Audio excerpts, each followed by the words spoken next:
Hello, everyone. I'm Adam Dalton, and I'm the CEO of Robotify. Thank you very much for joining today for this wonderful session. I think the guest speaker on today's fireside chat requires no real introduction. It's Steve Wozniak, and absolutely delighted to welcome Steve to our virtual fireside chat. I wish it could be in person, but delighted to be able to make the best of the situation that we're in. So, Steve, welcome. Very nice to be here. Thanks for having me. I think you'd probably enjoy it more if you were actually in Dublin. Have you ever been to Dublin before? I actually have for a speech sometime, but I can't remember when.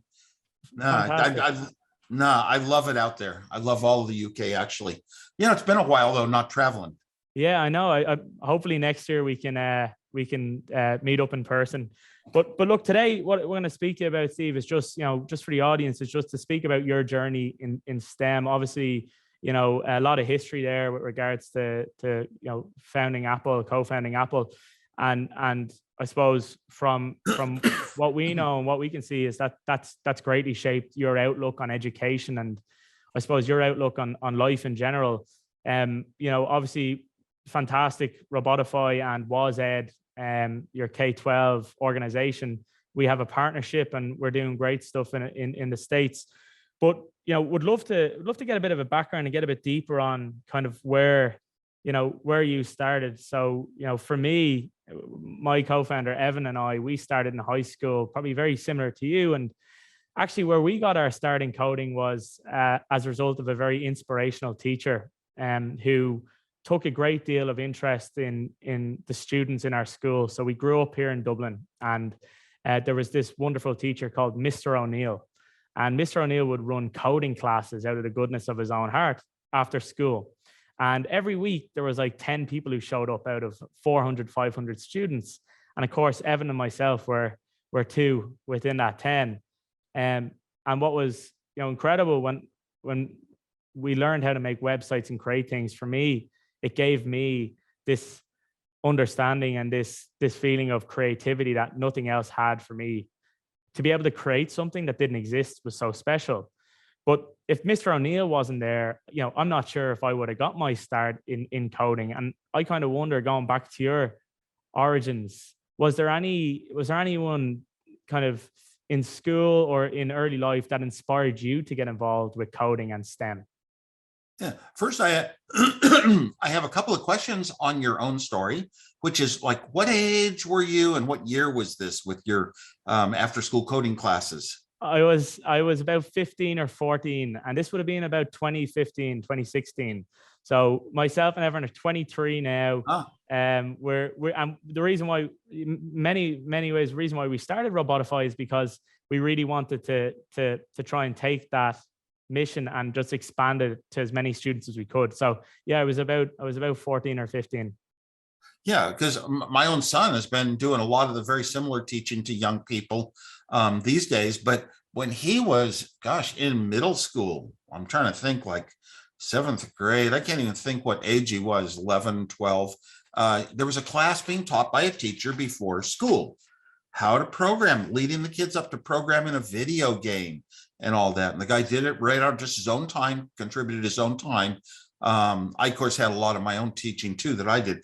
As far as teachers that inspired me, I think I was so young and there wasn't a digital world at all. And there wasn't programming. You'd never encounter it. Nothing in school, nothing even about the digital construction of computers.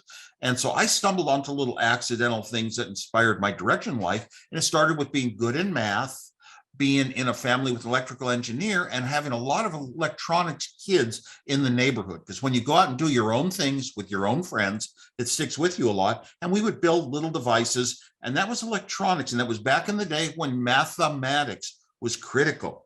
You had to design things knowing the mathematics of the forces on electrons as they went through different materials. And it wasn't at all like digital. Now, how do you get into digital? No books in a bookstore at all. I went looking. Are there any books that tell how computers are made? I went to the Kepler Scientific Bookstore in Palo Alto. Not a single book. And I wanted to know, how do you make computers? But I was very shy and didn't come out, saying it enough that somebody would find me a book. And there were no books, no magazines, no magazine stores carried anything on this digital world. I stumbled onto a couple of accidental things, like a journal for engineers. And I opened it up and it had all sorts of articles on how you can add numbers based on binary, ones and zeros, the way computers do. And I said, oh my gosh, I love learning this stuff that's not in school. I love being just totally different on my own, no friends that were doing it. And I said, this is going to be the passion of my life. So, so I was lucky that way. Now, of course, you get inspired towards STEM subjects if you're good in math, good in the sciences. I won math awards in my schools. You also, so being good in science is kind of a start because there's a lot of a logical procedure, and mathematics. How do you formulate a proof in order? This is very similar to what coding is, but there were no coding classes. Software was unknown. Computers weren't in our schools. And my electronics teacher was really the best teacher of my life. And he took about one student a year, and through connections in local businesses, got the students to go down to businesses and see how traffic lights were made. And I got to go down and actually program this thing called a computer. And I got to go down and got a book, a manual of my own. But I had to start thinking up, what are my own projects going to be? Yeah. And the first project I thought on was just, a game that I could understand. It was the Knight's Tour of Chess, where a knight piece hits every square exactly once. No squares twice, doesn't miss any squares. And I just made, columns, and columns are 1 to 8 on a chessboard, rows are 1 to 8, and start bouncing pieces around. And it just didn't come up with a solution. It just waited and waited and flickered lights and nothing happened. Yep. And I took my program home. I started doing printouts. I studied them. And I said, my program will find every single solution in 10 to the 25th years. Okay. 10 to the 25th years, much longer than the universe has been here. And that struck me that the speed of computers makes them valuable, but methodology, how to solve problems, really had to come from human brains and inspiration. And I still believe that to this day. That's phenomenal. It's a fantastic answer. And I think, really gives an understanding as to where you were inspired to start with coding and technology when you were younger. And what age would you have been around then, Steve? Would you have been, a teenager or, 10 years old, 10 years old. And I had my ham radio license at 10 years old because I read a book that inspired me, just like a teacher does, a book about ham radio operators solving a kidnapping because they knew how to tap signals out on a kidnapper's television. It was really weird. So I found out you can apply to be a ham radio operator. You have to learn a lot of mathematics for electronics, and you have to be able to design circuits that will make radio signals and all that.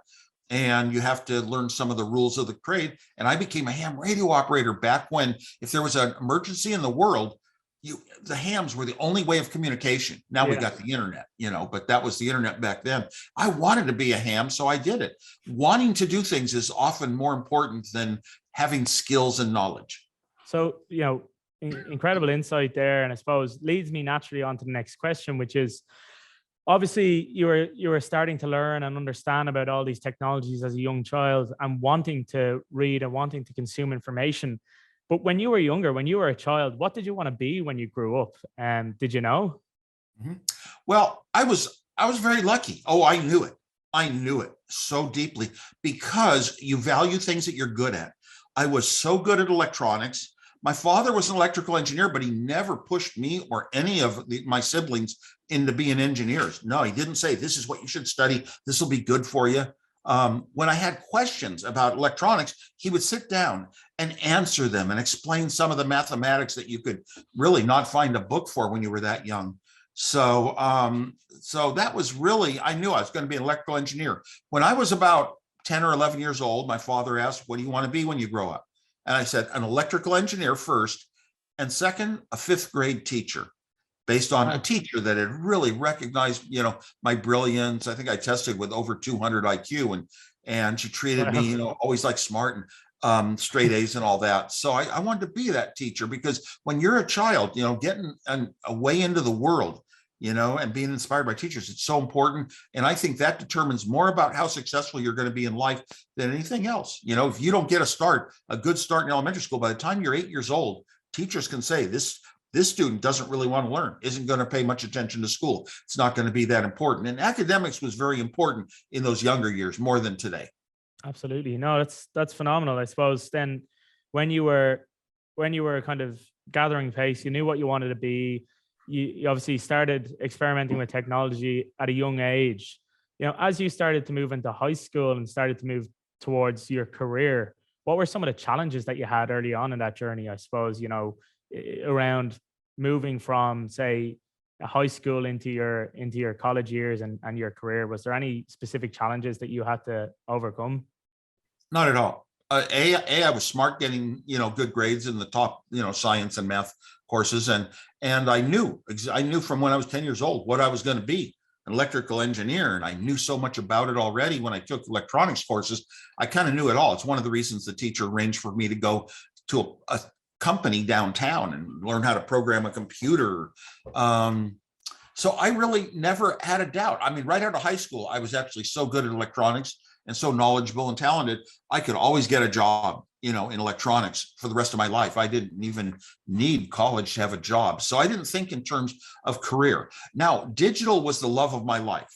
And I had, in high school, discovered a manual describing the architecture of a computer. Like a house has certain rooms and windows and things. Well, a computer has those things inside. And this manual described the architecture. Now I said, can I go back to my elementary school science fair projects and design these little logic gates to add up and make a computer? And I eventually taught myself to do it. And I started designing computer almost every weekend. I would pick up a manual on a computer. You couldn't get manuals for computers, but I had a secret way. And then you would study that and design that computer that weekend. And I just did it every weekend, but I didn't think it was a job or a career. When I graduated high school, I knew I was going to be an electrical engineer. Electrical engineers designed the old analog stuff, color televisions, radios. I was a television engineer even out of high school, to tell you the truth. But they didn't, see, that wasn't digital. That I didn't think that computer design was actually a job. I thought that computer design just happens in these weird places called research, whatever that means. Yeah. And, I was very naive as a high school student. And I thought that computers were designed in the military, maybe, but that I would be a normal engineer. So I didn't really know, even though I could design any computer, give me a manual, and I could usually design it in 2 days. Incredible skill. I didn't think it was worth anything really, like a business and a job and a career. That turned out to be different, I suppose. And I suppose leads me on to my next question. I'm sure you hear it all the time, Apple, a massive corporation that has gone on to change the lives of so many, has advanced the state of technology. And, really what I'm more interested in when it comes to Apple is the origin story. You come out of high school, obviously you have all the skill in the world, all the talent, and did you go to college when you came out of high school, Steve, or was it straight into Apple?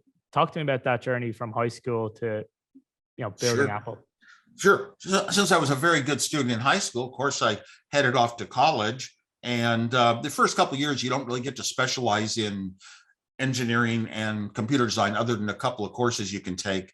But in my first year of college, I was a freshman. It was a graduate course, Introduction to Computers. Perfect. And I took the course and I got an A+, and I learned so much valuable stuff for life. I kind of already knew it, but I really got to see more of the real world that way. And it just inspired me that much more. Now, by the time we started Apple, I went to 3 years of college, 2 years, and then I took a year off to work to earn the money to pay for college. I didn't want to burden my parents. And I also could afford a car. I mean, like I said, I could get a job anytime in my life. And so I went back to my third year of college. And now it was all upper division courses in hardware and software design. And I made the dean's list and all that. And that was at Berkeley. But I totaled my car that year. So I took another year off just to work for 1 year to earn the money for a car and my fourth year of college. But that's when my career just started going up. I got hired to design the hottest products in the world by Hewlett Packard as an engineer. The handheld scientific calculators, when they came out, just were a shock in the world, like the biggest product you could think of today. Wow. And then Apple. Then I did a whole bunch of projects on the side. And eventually I had told my dad back in high school that someday I would own a 4K computer, because 4K was enough to have a programming language so you could type programs in. Of course, typing them in and seeing something, printing them out, that was way too expensive for a normal person. My dad said they'll cost as much as a house. And I said, I'll live in an apartment. I threw down the gauntlet. Inside my heart, I would have a computer of my own someday before I would have a house even. And that came to be. I was just designing all this stuff, and certain parts come down in price. Microprocessors there, dynamic memory, 4K chip is there. Oh my gosh, it was really easy to modify a quick thing I built to get onto the early internet. It was called the Arpanet, and there were only 6 computers in the world on it. I had to be on this thing, typing away to other faraway computers. So I already had a terminal I built that used my television for output. That was the key. You could never afford a teletype to print things out. That cost as much as 2 cars. But my television, I owned it already. It was free. All I had to do was stake wires in and use my television knowledge and, put signals on the TV. And I was typing to a computer far away. Microprocessor comes out, and I finally built my own little computer onto that board. And I took it down to the club I was attending, Homebrew Computer Club, where people were rivaling about how incredible this world's going to be once everyone has their own computers. We're going to turn the world upside down. And the big computer companies poo-pooed it. Hewlett Packard actually turned me down 5 times for my design. Now, Steve Jobs didn't know about this computer. He came into town, and it's the opposite of a movie that shows him grabbing me out of a basement. Yeah, I saw that. No, I've been to the club. I've been to the club every day since it started. Steve had never been there. I said, you have to come down and see this and watch my computer. And I demonstrated my computer there, typing on a keyboard and having letters on a TV screen. And everyone is gathered around. And that's when Steve said, we should start a company, because he'd been turning my stuff into money for 5 years already. Whenever he came into town, he looked for me as an inventor. And what have I got that he could sell? Because he had 0 money. That's a good driving factor. I at least had a job, but, no bank account.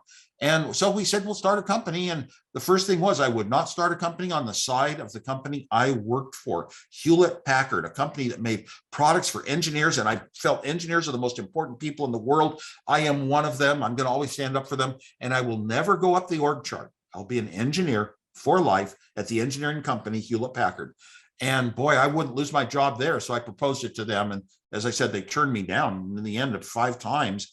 They didn't see a market for this personal computer, and they would have built a boring thing. Look how fun our personal computers are. Look how fun our phones are even. Everything's a colored world full of gamification. Yeah.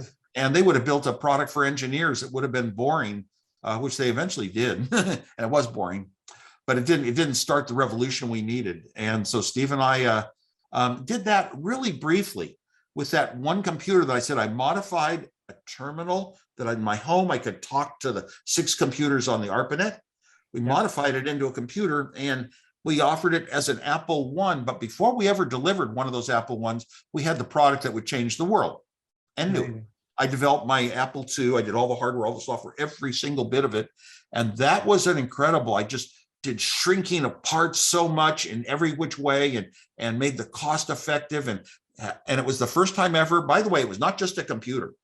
You think that, it was a great computer and people started buying computers. This was the first time that arcade machines were a new industry being started by by Atari right here in Los Gatos, where I am. And it was a new industry, but they were all black and white, and they were hardware, meaning a skilled engineer like myself had 1,000 wires keeping track in their head of all the signals on all the wires, intermixing them and putting together a new game prototype, usually take a man year. Wow. And now the Apple II computer was the first time ever that arcade games were color, not just black and white, color. Amazing. I had an idea in my head to do color digitally instead of analog, and it cost $0 instead of $5,000. And that's what made color possible. And but more importantly, it was software. Games today, any game you think of, it's software. Who writes the code? Who does the coding? This was the first time in history that arcade games were software. A 9-year-old kid could learn in a little language called BASIC how to move colored pieces on a screen and write a decent, fun game in one day. A young child. This was the bigger change than anything for the world, changing arcade games to software. So I'm, I don't know, when we started Apple, the amount of memory that might hold a song, you think, computers hold songs. It cost close to $1 million. Wow. No. We didn't think of today's world where you'd have a little chip with 500 movies on it, or a device in your hand with 1,000 songs. We never thought of that, because when is Moore's law going to stop advancing and hit its limits, its physical limits? You just don't know. So all you can do is work on, here's the stuff for the next year. Here's the stuff for the maybe 2 years out at the most. But you really can't see how far it's going to go. And the world we have today, where everybody is inundated, everybody, you'll have a cell phone before you'll have food in a lot of countries. Yeah, it's incredible. It's an incredible story. I think it says so much about your journey, your outlook on education. I think, one of the questions I was going to ask you today is, if you hadn't co-founded Apple, what would you be doing? But I almost think the answer that you've given so far, you would have been an engineer, right? An electrical engineer, and you would have gone off to build computers. So, I suppose building computers was never like a job for you. When you were working and building Apple, did it feel like a job? Absolutely not. When I was doing Apple, it was the things I would have been doing in my apartment anyway, that I'd been doing for 5 to 10 years. I would have still been designing everything I did at Apple. Just now I got a salary for it, but it wasn't. Yeah, it was the fun thing that I would want to do. I just could hardly believe it and hardly imagine it. I was in the right place. What I was good at turned out to be start to be worth a lot of money and building a company. Amazing. And but that wasn't my purpose. I wasn't trying to even start an industry. I did want my computer to get seen by the world and used, but I wasn't trying to start a company either, and I wasn't trying to make a lot of money. I just wanted to do my great engineering, and I wanted other engineers to appreciate me for it. And I've gotten a lot of that recognition. I'm a fellow in the IEEE now. Electrical engineers have recognized me, and that's what I was really hoping for, that engineers would look over my shoulder and see in my designs what was going on in my head and my brain. Fantastic. And that's what I wanted to. It's very holistic, and I think it's an inspiration to a lot of students, teachers watching here today. I suppose obviously Evan and myself starting Robotify, our platform, we teach kids how to code using virtual robots, and try to take some of what you built and scale that as much as we can. And I think what's interesting about us is we're doing it because of the reasons that we stated. We were in a high school here in Dublin. We saw locally that there wasn't enough activity. And not only can we do what we absolutely love every day, which is to come into work and work with an incredible team of people to try and impact student outcomes, it's also we can start a business and use business to make the world a better place. Oftentimes, investment, starting a business is a good way to get people up and thinking, because change happens when people start to see people making progress. And I think a business is a great way to do that. So I always encourage, like your teacher did, to go and work in local businesses and build solutions for local businesses as engineers at a young age. I always encourage students to go out and experience the real world, go out and experience the workplace, solve problems that exist in real life, and try and use technology to do that. So I find it really interesting that, it was, you get a salary, but you also get to do what you love, and it's for a deeper reason than just the money, and I think that's something that, even as a small business owner and as a startup, it's nice to be able to come in every day and truly believe that you're still trying to make a difference. And so it's really nice to hear that, Steve. What I like about Robotify is it came from your own personal experience and your own ideas. It wasn't like an assignment in school. And you went out, you didn't just talk about, what we could do. You actually went out and did something. Starting a company is such a great idea. That's really where the changes in the world come from. And even small companies, every time you start it, your brain is more advanced for the next one. You get to the home run. Steve Jobs wanted to be important in the world, but he didn't have an academic background for it. He didn't have any business experience. He was young like myself. He had no money in a bank account like myself, but he had to have a company to become really great or important and get recognized for it. So that was one of the reasons he really wanted to start this thing as a business. And he was driven to go out and find out, how do you notify the world you're really a business? And how do you start to market things? And how do you get publicity? And how do you get parts and build? And all those things were so critical to Steve. Myself, it was just building a prototype, demonstrating to the world. And we definitely knew we had the product that was going to make a big company. successful. It was so far ahead. It was about 5 years ahead of what everyone else was working on at the time. So we definitely knew we had something, but if you don't go out and actually take the steps and bring it to the world, they never find out about it, and you don't really make it. You don't get it to them. Absolutely. And, I encourage, I think we're 23 now, right? So, you can do it. We went to college, Evan and myself. So Evan is the CTO, I'm the CEO. And so, we both started out as coders. Evan then went to mechatronic engineering and I went into business, and, nice mix there. But I think one thing for us is that no matter what, I suppose we always tried to, even if we failed, right? I suppose the thing for Robotify was we had loads of iterations of the product. We had loads of iterations of what we're doing, but we failed and we didn't give up. I think there's a balance there. We used the failure to learn about more solutions to more problems. And every time it just got stronger and stronger and stronger.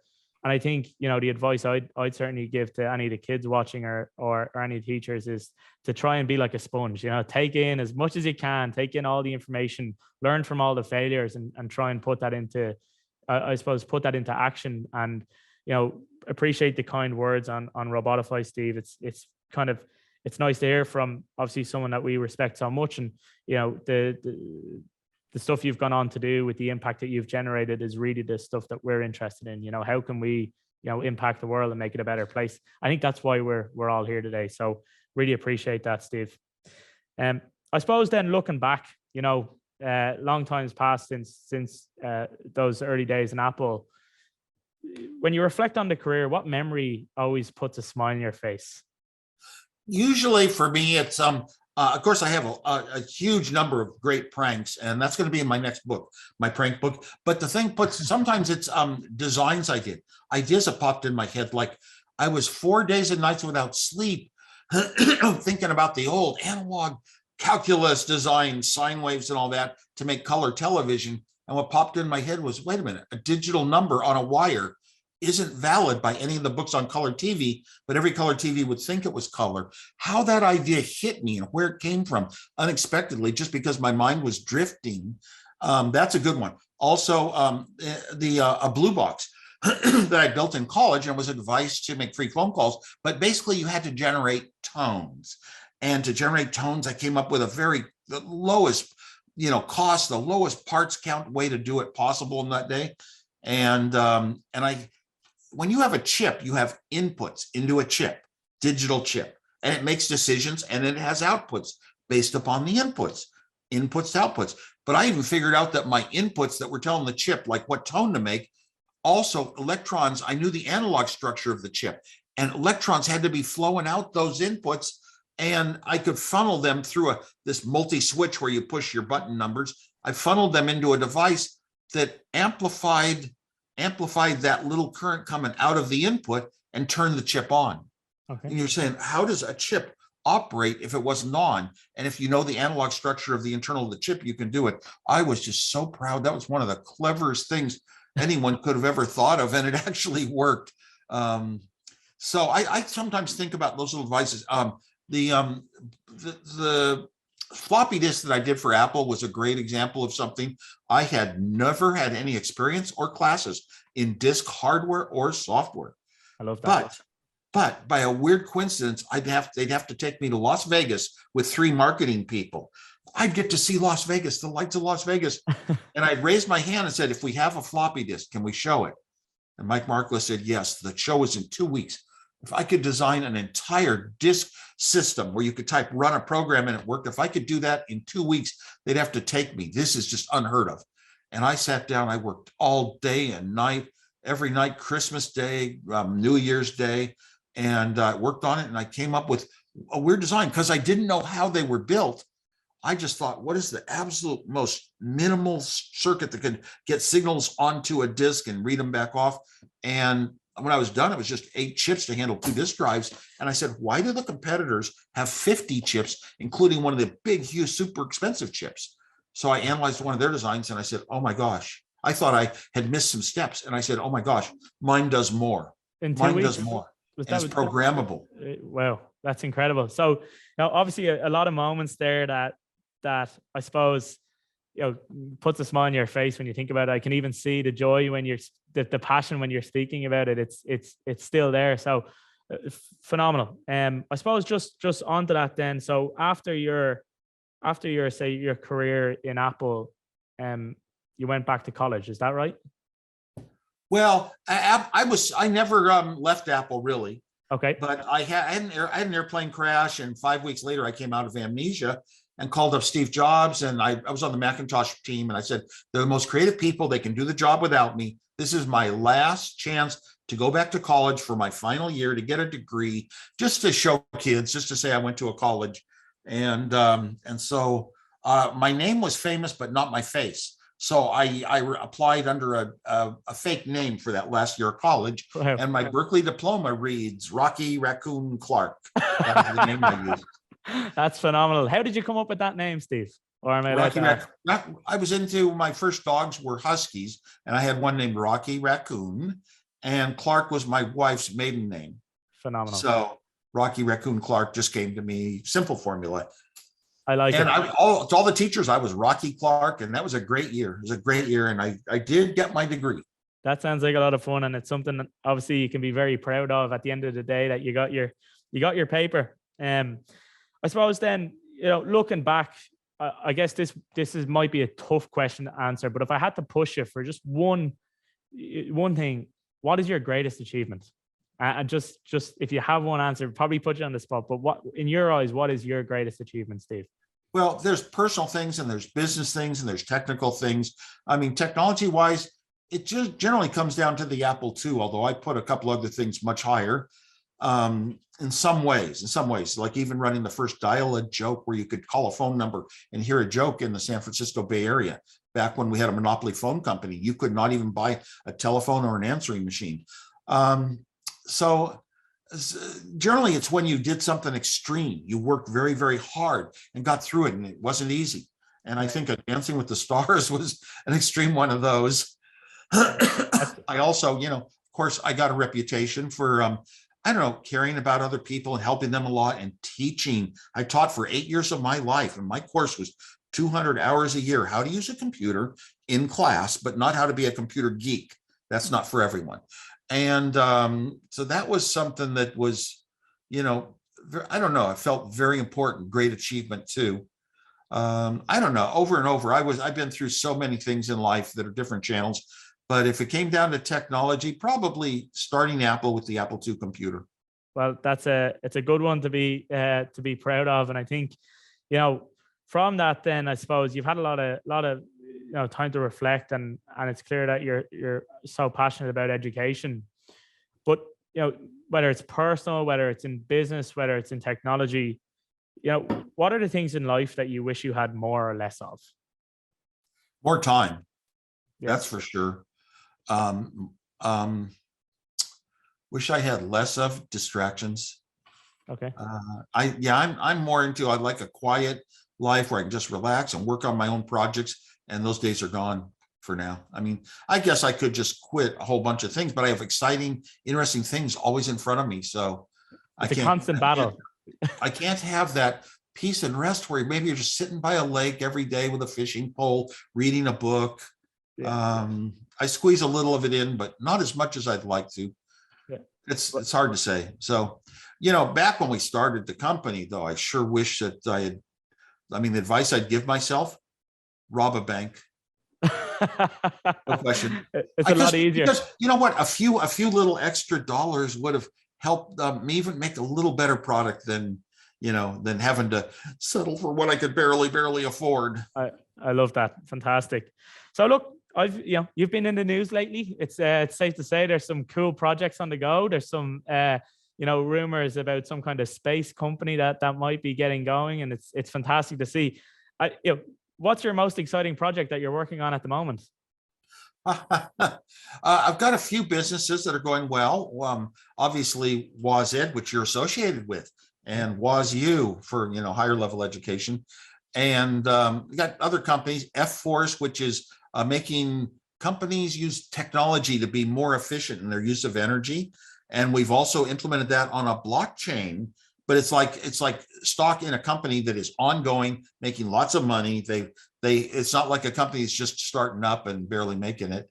And things like that. A few other little company deals. Privateer is a space company. Its first goal is to figure out how to clean up space. First of all, you got to map all the refuse that's floating around up there that might, knock out satellites and kill people. There are launches that are deliberately planned for altitudes and positions to avoid that kind of junk, because it could kill a human just going up to a higher altitude. And we're going to map the stuff that's out there. And then that's the first start. And then figure out ways to eliminate it or, clean it up a bit. But we're so young that our directions, are going to come and go as to where we find our success. We got white papers and let's see. So what else is going on? Well, I constantly worry about what bothers me the most these days in technology, which is companies that don't care about the user very much and make things hard to use and complicated when it could have been simple. And they hire people to make them simple. But those people just change things and don't really improve them because that's their job. Got to take credit for it. Yeah. I also hate spam everywhere. Oh, if there were any way to somehow eliminate, everybody talks about how horrible it is, all this unsolicited solicitations, if you will, on you, that it makes you feel like you're being used and you're not in control. And I want people to have the feeling they're in control. So I'm very glad that Apple's taken kind of the most steps of anyone for privacy and spam. Heck, I've even sent an email on the new operating system where it makes up a phony address. Yeah. And if they respond to that address and spam starts coming to that address because they pass it on. Yeah. Oh, good. I can just get rid of that address. It all forwards to my real address, but I can get rid of it anytime. I love that sort of thinking. Yeah, it goes along with what I'd like in the world. Nice, peaceful world where everybody gets along and is friendly, and machines even work like human friends. Fantastic. Yeah. Well, and are you planning on going to space yourself, Steve? Do you have any aspirations to get up there? No, although some time ago, 10, maybe 20 years ago, I would have loved to be one of the first group to go to Mars one way. Yeah. Because I like to do exciting things ahead of others, different things. But right now, I don't really have the aspiration. It's kind of like William Shatner just went up, and I know him well. And he's 90 years old. He's probably a little afraid even that he could have some health effects that don't handle, not like just a simple airplane ride. Yeah. And I kind of feel like that, getting old enough that would my body really want to go through that thing? I'd have to push it. No, people who can do a job better and that it means more too. Younger people should have that privilege. I like that's a real engineering mindset. So very efficient and no, it's crazy to see all this movement in space, but look, really exciting. And WozEd, obviously, we have a partnership. Karen Young is leading WozEd and doing a phenomenal job of it. What we're doing with you guys, which is fun, is we're building your pathways. You came up with this idea of these pathways to help get kids wanting to engage. And what we're working on is to try and basically virtualize those pathways so that we can provide more access to more students, so that we can bring the kits in, but we can also have supplemental learning at home or remotely. So, that's phenomenal. How do you, when you start thinking about WozEd, why don't you talk a bit more about where the idea came from for those pathways? Okay, well, WozEd is like the K-12 version of WozU, and we were already there. And it's sort of like it came to me. I mean, heck, I spent 8 years of my life full time teaching, even 7 days a week, younger people, because I want to give anything knowledge I have, want to give it to younger people or people who don't have it, whether it's business or education.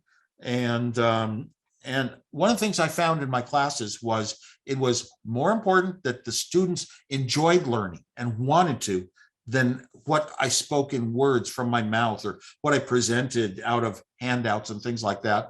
I wrote my own courses, but it was inspire them. So you want to build fun into it, but I didn't build fun into it by saying, here's a project that is sort of a normal computer programming project. It was before I didn't teach computer programming until 7th grade, and there's a psychological reason for that. But here's an example of something you can do, and then I'll say, we'll make it fun. Yes, I did do that. But in addition, some of the time in our class was just spent, here's just a program that is nothing but fun, pleasure, jokes. You can play on each other over the network for fun things. Built a lot of that in, and it was very successful. And how do you, you got to worry about how do I make things fun? And a normal teacher in a normal school doesn't have that privilege. Yeah. I was a volunteer teacher. I mean, you have to do the pages in the book that you guaranteed the principal you would do on Monday. And then on Tuesday, you have to do the next pages. And you can't go back and make up for faults and reteach things and entertain, ideas from something you taught way back on Monday. The quiz is on Friday. Yeah. So I really started thinking a lot about education and how it could be improved. And California was, out of 50 states, was 50th in the nation. Wow. In students per teacher, in dollars per student, in computers per student. We were way down the list because of a legislation. But you could, in a city like Cupertino, where Apple is, well known for top schools all my life, you could have an election. And I paid the cost to mail postcards to every single resident of Cupertino. And we got 64% of the vote for a little higher property taxes, and it failed. Wow. You had to have a 2/3 supermajority. That's the way the legislation was written, to raise the property taxes a little in a city where people wanted to pay for schools. Yeah. I did the same thing the next year, and it failed in Cupertino. Then we passed it in both Los Gatos, where I live, and Cupertino. And to this day, you don't have to get 2/3 supermajority to keep extending it, as long as you don't increase the terms. Those two cities have had, for 27, 30 years, have had a little more money than other schools in a state that is just deprived of money for education. So it's so much important to me, but I learned a lesson. Money comes from votes. In a democracy, money for schools comes from votes. Do students get to vote? No. Yeah. A family of 5 that cares about schools, do they get any more votes than a family of 2 that doesn't want to pay? No, they both get 2 votes. That's wrong. Family of 5 should somehow have 5 votes in the system. Yeah, I think it needs change. I speak with amazing teachers that they bend over backwards to try and get these technologies into the kids' hands. They do it after school, they do it before school, they try fit it in between lessons. And I think we do need change at a government level to start recognizing that coding and STEM education is just as important now as learning your language or learning mathematics, and just getting kids excited, but helping teachers. So look, we're on the same page in that regard. So look, amazing conversation today. I suppose for me, you're a massive idol of ours. You've inspired our journey as young entrepreneurs. You've done amazing things, and we've been able to try and follow in a very small way in your footsteps. But what advice would you have for the next Steve Wozniak watching today? Other than rob a bank. Well, things that I've learned don't necessarily apply to another person. I can give formulas that work for me, but they may not work for you. And one of my formulas was inspired by my father from early on. He never really told us, here's how you should be. He always let us choose for ourselves, except in one area.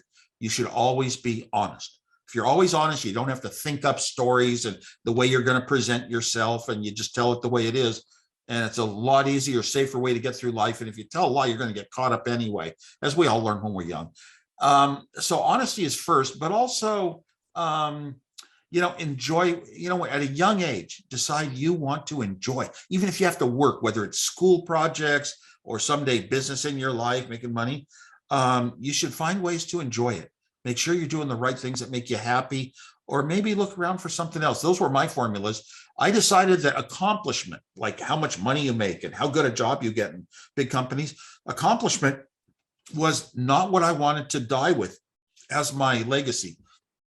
Because on the day I die, if I was out there, trading all these multi-$10 million properties every single day of my life, rushing to the next big deal that was tens of millions of dollars, would I be happier if I just smiled and joked about a prank I just played with a friend?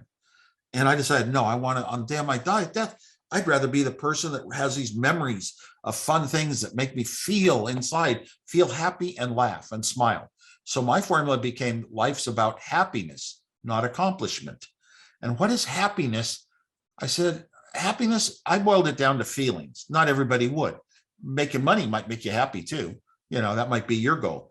But for me, it was smiles minus frowns. The things that make you smile, largely jokes. I'd be a joker my whole life. Yeah. And frowns is largely don't argue with people, just back away from the arguments, walk away, have a peaceful life. And if things go wrong, just get on the path to fix them. And these days, I do frown a lot though these days, because there's a lot of technology that just doesn't work. I did the right things as a human being, and it didn't understand or treat me like a human. And where is this? How do you get this done on this app? Yeah. I get frustrated because it's people like myself that created this inhuman world that doesn't work like a nice human being that's a friend of mine always. So that does get me a bit, but in theory, should just think productively and optimistically about the future. Yeah. No, look, that's wonderful. I think that advice going out to students is going to inspire so many, and it's so simple, but it's so true. Steve, I could talk to you all day. I've really enjoyed meeting you virtually. Hopefully, next time I'm over in the States or you're in Dublin, we can definitely get together. And just to kind of leave you with this, I suppose, as I said, we're big fans. There's a lot that we can do together. But just for the audience watching today, there's some incredible teachers, incredible educators, business people, people tuning in. Would you like to leave them with any words of guidance? Is there anything you'd like to say to them before we wrap up today? I can't emphasize more what you pointed out, that coding is important, because as a career, every single company, a company that makes pencils, a company that makes furniture, they need software in their company. Even a company that says, oh, we're scared or we don't know it, we'll just hire a company to do a web page for us. They need at least a manager that understands web pages a bit. Yep. So that's a very, very, very safe career if you get good at it. Try to be the best at anything you do, whether it's coding or something else in life. Maybe not even a STEM subject. Maybe it's just, be an artist, be a pianist. Try to be the best in the world. Work and work and work. There, nothing makes up for tens of thousands of hours of work. Amazing. Steve, thank you so much for joining us. Really, really appreciate it. Thanks, Adam, for being a part of WozEd.